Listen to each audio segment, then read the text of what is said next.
మీ మోకాల నొప్పులకు ఎటువంటి సర్జరీ లేకుండా ఎపియాన్ పెయిన్ క్లినిక్ అందిస్తున్న అత్యాధునిక చికిత్స. Welcome to Suman TV.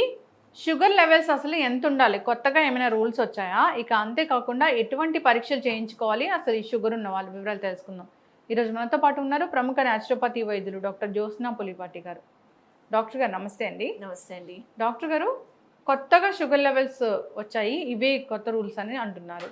ఏంటి అవి? అసలు షుగర్ లెవెల్స్ అనేవి ఎంత ఉండాలి? ఎంత ఉంటే మనము షుగర్ ఉన్నట్లుగా మనము అనుకుంటాము? ఇక అంతేకాకుండా ఈ షుగర్ ఉన్న వాళ్ళు ఎటువంటి పరీక్షలు తప్పనిసరిగా చేయించుకోవాల్సి ఉంటుంది? సో షుగర్ మామూలుగానండి టైప్ 2 డయాబెటీస్ ఏదైతే మనకి అబౌవ్ 15 ఇయర్స్ 20 ఇయర్స్ తర్వాత జువెనైల్ డయాబెటీస్ కాకుండా ఏదైతే నిర్ధారిస్తామో ఆ షుగర్ అనేది యూజువల్గా ఫాస్టింగ్ బ్లడ్ షుగర్ చేసి షుగర్ లెవెల్స్ ఒకవేళ ఎక్కువ ఉంటే గనక అప్పుడు మనం షుగర్ ఉందా అనేది ఫస్ట్ డౌట్ వస్తుంది అనమాట. సో ఈ మధ్య కాలంలో ప్రతి ఇళ్లల్లో అంటే మన కంట్రీలోనే ఆల్మోస్ట్ ఎవ్రీ ఫ్యామిలీలో షుగర్ ఉన్న పేషెంట్ ఎవరో ఒకళ్ళు ఉంటూనే ఉన్నారు.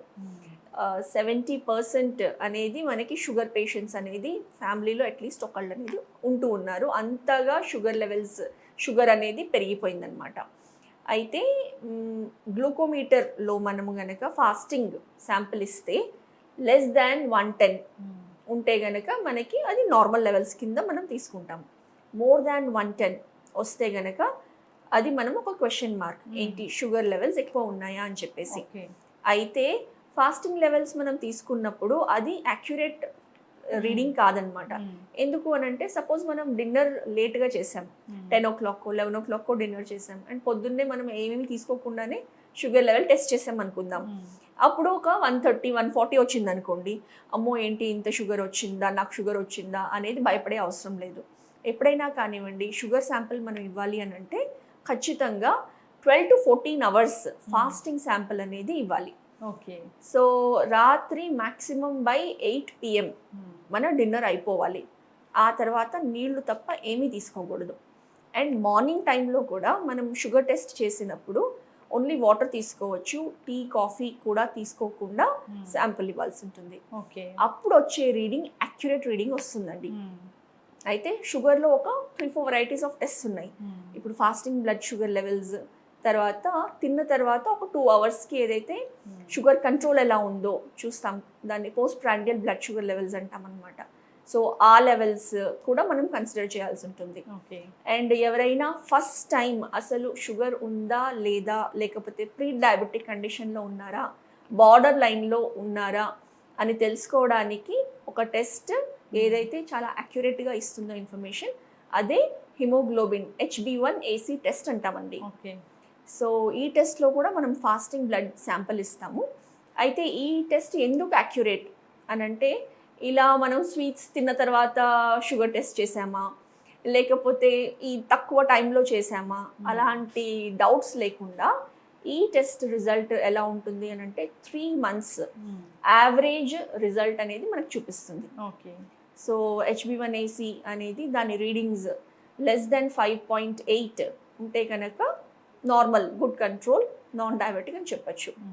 ఎవరికైతే 5.8 to 6.4 వచ్చిందనుకోండి, దెన్ ప్రీ డయాబెటీస్ ఉంది అని మనం అనుకోవచ్చు.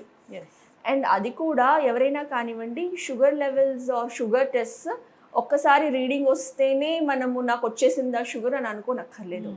ఇలా కొంచెం కన్సిస్టెంట్గా over a period of 6 months మనం చూసుకుంటే గనక ఆ రీడింగ్స్ కన్సిస్టెంట్గా వస్తేనే మనము okay something I need to take care అనేది మనం చూసుకోవాల్సి ఉంటుంది. సో అబౌవ్ 6.4 అయితే గనక దెన్ ఎస్ డయాబెటిక్ కండిషన్లోకి వెళ్తున్నట్టుగా మనం నిర్ధారించుకోవాలి. అయితే ఈ రీడింగ్స్ అంతా కూడా ఇప్పటిదాకా ఉండేది. ఇప్పుడు కొత్తగా లేటెస్ట్ రీసెర్చ్ ఏమని చెప్తుంది అని అంటే, ఈవెన్ 7 to 8 మధ్యలో HbA1c లెవెల్స్ వచ్చినా కానివ్వండి మనం భయపడే అవసరం లేదు. సో మనం ఒక అలర్ట్నెస్ అనేది తెచ్చుకోవాలి.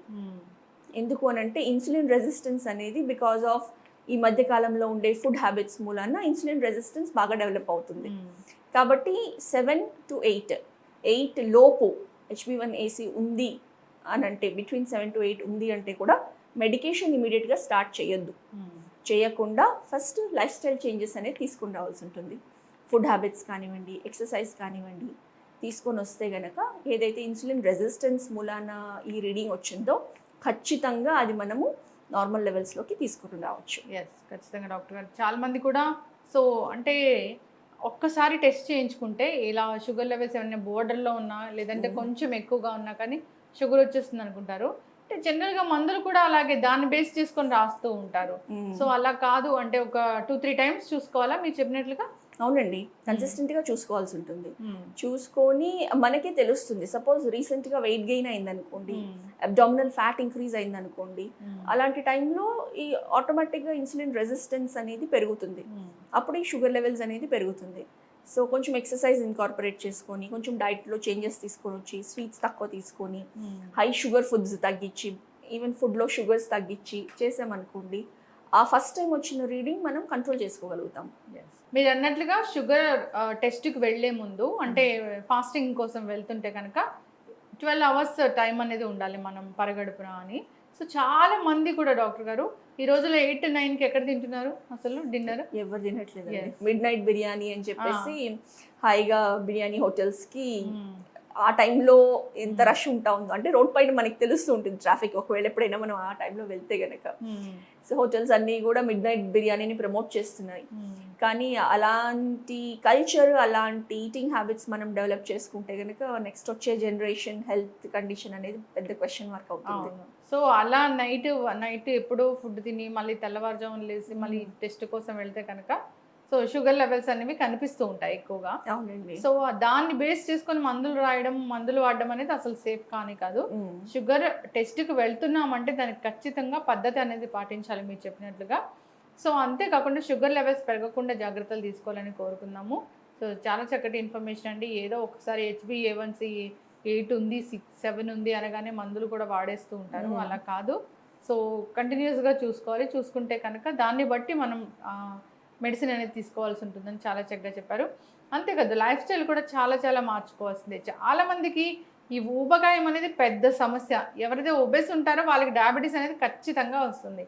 ఇలాంటి న్యాచురోపతి డాక్టర్స్ అయితే రూట్ కాజ్ అనేది వెతుకుతూ ఉంటారు. అసలు షుగర్ ఎందుకు వచ్చింది, దాన్ని ఎట్లా తగ్గించాలి. ఎస్ అండి. అండ్ ఇప్పుడు గుడ్ న్యూస్ ఇంకోటి ఏంటి అని అంటే, ఈవెన్ ఎవరైతే పేషెంట్స్ ఇన్సులిన్ పైన ఉన్నారో, ఓరల్ టాబ్లెట్సే కాదు ఇన్సులిన్ పైన ఉన్న వాళ్ళని కూడా న్యాచురోపతి మెథడాలజీతో, ట్రీట్మెంట్స్తో, వే ఆఫ్ లైఫ్ స్టైల్తో మనము వాళ్ళని డయాబెటీస్ రివర్సల్ అనేది కూడా చాలా బాగా చేయగలుగుతాం. ఎస్, ఖచ్చితంగా డాక్టర్ గారు చాలా చక్కటి ఇన్ఫర్మేషన్ అండి డయాబెటీస్ గురించి. ధన్యవాదాలు. నమస్తే అండి.